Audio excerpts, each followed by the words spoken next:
Freedom at mid night, സ്വാതന്ത്ര്യം അർദ്ധരാത്രി. നമ്മളിതെല്ലാം കേട്ടുള്ളതാണ്. ഇങ്ങനെ ബുക്ക് എഴുതിയിട്ടുണ്ട്. ആരാണെന്ന് അറിയാമോ?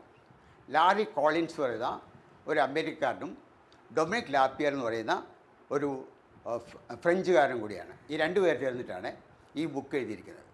ഈ ബുക്കിൽ എന്താണ് എഴുതി വച്ചിരിക്കുന്നതെന്ന് വെച്ചാൽ, ലോർഡ് മൗണ്ട് ബാറ്റൻ ഇന്ത്യയുടെ വൈസ്രോയ് ആയി വന്നത് മുതൽ ഇന്ത്യയുടെ പാർട്ടീഷനും തുടർന്ന് പിന്നീടുണ്ടായ മഹാത്മാഗാന്ധിയുടെ അസാസിനേഷൻ സംബന്ധിച്ച ഇത്രയും കാര്യങ്ങളാണ് ഈ ബുക്കിനകത്ത് എഴുതിയിരിക്കുന്നത്. ഒരു ഓഥൻറ്റിക് ഹിസ്റ്റോറിക്കൽ സ്റ്റഡിയാണ് ഇതെന്ന് പറയാവുന്നതാണ്. അപ്പം ഞാൻ പറഞ്ഞു വന്നത്, എന്തുകൊണ്ടാണ് ഇന്ത്യ അർദ്ധരാത്രിക്ക് സ്വാതന്ത്ര്യം വാങ്ങിച്ചത്? Why we became free at midnight. ഇപ്പോൾ ഇന്ത്യ പാകിസ്ഥാൻ രണ്ട് രാജ്യങ്ങളുണ്ടാക്കി. അപ്പോൾ ബ്രിട്ടീഷുകാരൊരു ഷെഡ്യൂളുണ്ടാക്കി. ബ്രിട്ടീഷ് ഷെഡ്യൂളിൽ പറഞ്ഞത് ഓഗസ്റ്റ് 14 പാകിസ്ഥാൻ സ്വതന്ത്രമാകും. ഓഗസ്റ്റ് 14 വൈസ്രോയി ആയ ലോർഡ് മൗണ്ട് ബാറ്റൻ റാവൽപിണ്ടിയിൽ പോയിട്ട് റാവൽപിണ്ടി പാകിസ്ഥാൻ്റെ സ്വാതന്ത്ര്യ പ്രഖ്യാപനം നടത്തിയിട്ട് അദ്ദേഹം തിരിച്ചു വരും. തിരിച്ച് ഡൽഹി വരുമ്പോൾ ലേറ്റ് ആവും. എന്നിട്ട് അടുത്ത ദിവസം ഓഗസ്റ്റ് 15 പകൽ ഇന്ത്യ സ്വതന്ത്രമായിട്ട് പ്രഖ്യാപിക്കും. അതെല്ലാം തീരുമാനിച്ചു, ഷെഡ്യൂളിൽ അപ്രൂവ് ചെയ്തു. അത് കഴിഞ്ഞപ്പോഴാണ് നമ്മുടെ കോൺഗ്രസ് അസംബ്ലിയിലെ ചില അംഗങ്ങൾക്കൊരു സംശയം. നമ്മൾ സ്വതന്ത്രയാകാൻ വെച്ചിരിക്കുന്ന സമയം എന്ന് പറയുന്നത് വെള്ളിയാഴ്ച പകൽ 11-12 മണിക്കാണ്.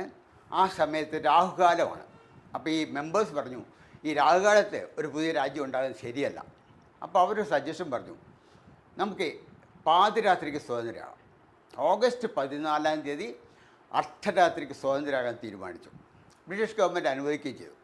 അങ്ങനെ നമ്മുടെ സ്വാതന്ത്ര്യ പ്രഖ്യാപനം ഉണ്ടാകുന്നത് ഓഗസ്റ്റ് 14 അർദ്ധരാത്രിയിലാണ്. അന്ന് ജവഹർലാൽ നെഹ്റു കോൺഗ്രസ് അസംബ്ലിയിൽ ബ്രിട്ടീഷുകാരുടെ ഫ്ലാഗായ യൂണിയൻ ജാക്ക് ലോവർ ചെയ്യുകയും ഇന്ത്യയുടെ ഫ്ലാഗായ ട്രൈക്കളർ ഹോസ്റ്റ് ചെയ്യുകയും ചെയ്തു.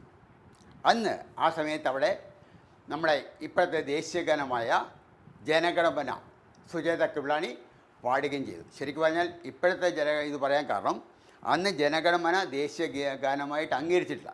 ദേശീയഗാനമായിട്ട് അംഗീകരിക്കുന്ന 1949 അപ്പോൾ ഏതായാലും ജനഗണമന എന്ന് പാടുകയും അങ്ങനെ നമ്മുടെ സ്വാതന്ത്ര്യ പ്രഖ്യാപനം നടത്തുകയും ചെയ്തു.